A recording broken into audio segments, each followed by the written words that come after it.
matière qui me parle. Moi, la matière, c'est vraiment... J'ai commencé à travailler avec les cuirs.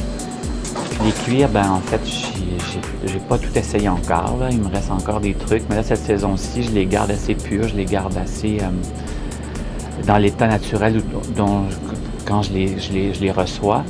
Mais écoute, j'ai mis dans l'eau, je les ai fait sécher en leur donnant des formes, je les ai teints, je les ai coupés, je les ai brûlés.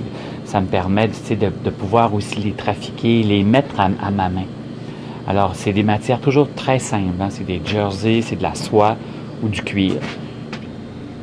Là, je travaille beaucoup la frange parce que la saison passée, on a trouvé cette matière-là. Puis, écoute, on a vraiment trippé. Là, on a eu full plaisir. D'ailleurs, avec Simon, mon assistant, qui travaille là-dessus. Puis, on a fait comme, je pense, une dizaine de robes avec ça en la coupant aussi, en la drapant.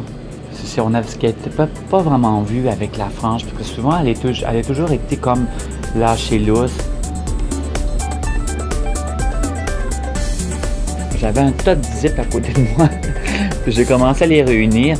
Puis là, j'ai trouvé ça tellement bien que du coup, je me suis dit, je vais en faire une collection. Alors, du coup, j'en ai acheté beaucoup, des mètres et des mètres. Et je les teins aussi parce que le zip blanc plastique, il se teint super bien au contraire de ce qu'on pourrait penser. Ça fait que ça donne toute une couleur. On est allé dans des pastels. Puis aussi le zip de métal aussi. Même le métal qui soit gold ou argent, ça dépend du métal, comment il est fait.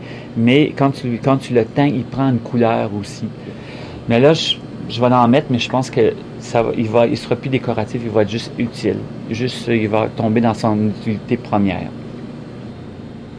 Je pense que c'est le travail, c'est une recherche tout le temps, une recherche de travail. Je pense que n'importe quelle personne qui fait en fait un métier, soit artistique entre parenthèses, mais il faut qu'il en fasse plein. Je pense que sa première un peintre, s'il regarde sa première peinture, puis ce qu'il vit après 10 ans, ben ça sera plus du tout le même sujet, hein, parce qu'il va y avoir toute une évolution. Mais je pense que mon travail, c'est un peu la même chose aussi. Il y a tout un parcours, c'est à travailler, pendant faire des tests, puis essayer, qu'on arrive à trouver des choses qui sont innovateurs, nouvelles. Ben, ça, j'ai peut-être pas je peux pas avoir cette prétention-là de dire ça, mais c'est vraiment que c'est de la recherche. C'est vraiment en travaillant, en faisant de la recherche, qu'on arrive à être quoi dans la vie.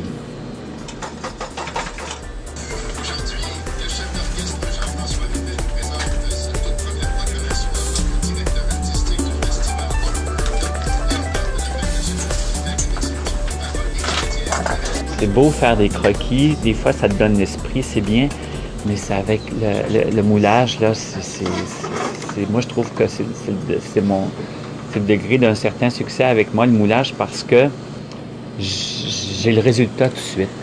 Puis c'est merveilleux. Et c'est ça, et tu as tellement le résultat tout de suite que tu as l'inspiration tout de suite aussi. Alors, un coup que tu as trouvé ta matière, tu as juste à la prendre puis la mettre sur le mannequin. Et puis tu sais pas ce que ça va donner, par contre.